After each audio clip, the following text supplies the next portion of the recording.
One of the worst things you can do if you're buying property, investing in property in particular, is to use your heart instead of your head. We've all heard stories of people purchasing property and doing that in the wrong area or for the wrong amount of money. How can you avoid sabotaging your investing success? Joining us this morning is Debbie Roberts, who is with Property Apprentice. She's the owner and financial advisor there. Debbie, good morning. Thanks for being with us. It's hard. Good morning. It's hard, even if you're purchasing a property for investment, it is hard not to get emotionally attached to a house or to think about yourself living there and therefore maybe other people might living there. Exactly. So that's one of the reasons that we do what we do. We teach investors how to think like an investor rather than thinking like a home buyer, because the only way to make good investment choices is to remove as much of that emotion out of the process as possible. I mean, there's always, the fear of the unknown, fear of making mistakes, all those sort of things that can be quite crippling when it comes to purchasing property. And so many different strategies that you can use as well. I mean, at the end of the day, anyone who can get lending can buy a property, but not all properties make good investments. What about overthinking everything to the point where you basically paralyse yourself from purchase? Yeah, so we commonly call that paralysis by analysis, and it is. It's something that's particularly strong in people who are quite analytical by nature. So what we find is that if someone's got a good financial plan in place, that removes a lot of the guesswork out of that equation so that they know exactly what sort of properties they should be looking for, whereabouts they're most likely to find those sort of deals as well.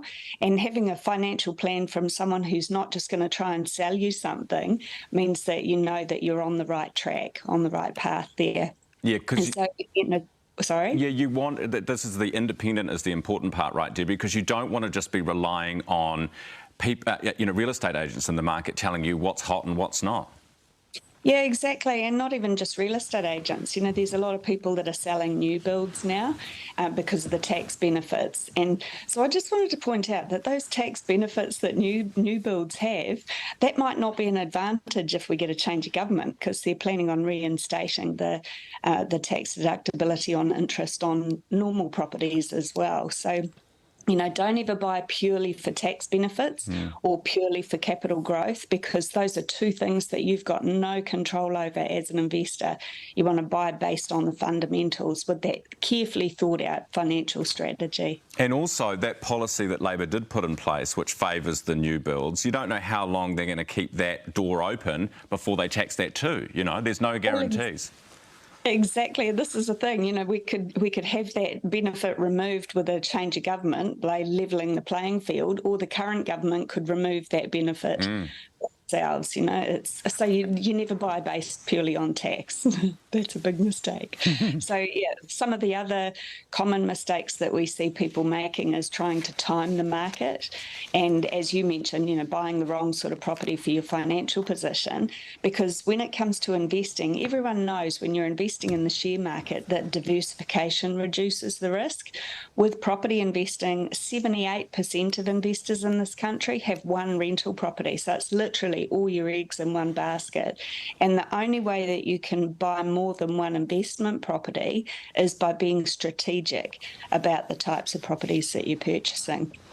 Debbie, we're speaking about, using your head and not your heart, but for those first home buyers who a lot of them do use their heart, what are some things they can look out for, some little tricky things that real estate agents do to make you fall in love with a property and make you use your heart over your head?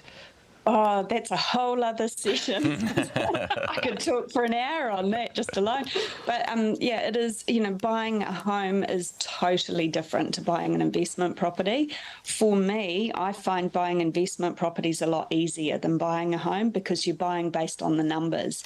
Whereas when you're buying a home, it's all based on emotion and how much you can borrow. I would suggest that if you are looking at purchasing a home and you want to invest further down the track, that you don't want to mortgage yourself up to the eyeballs.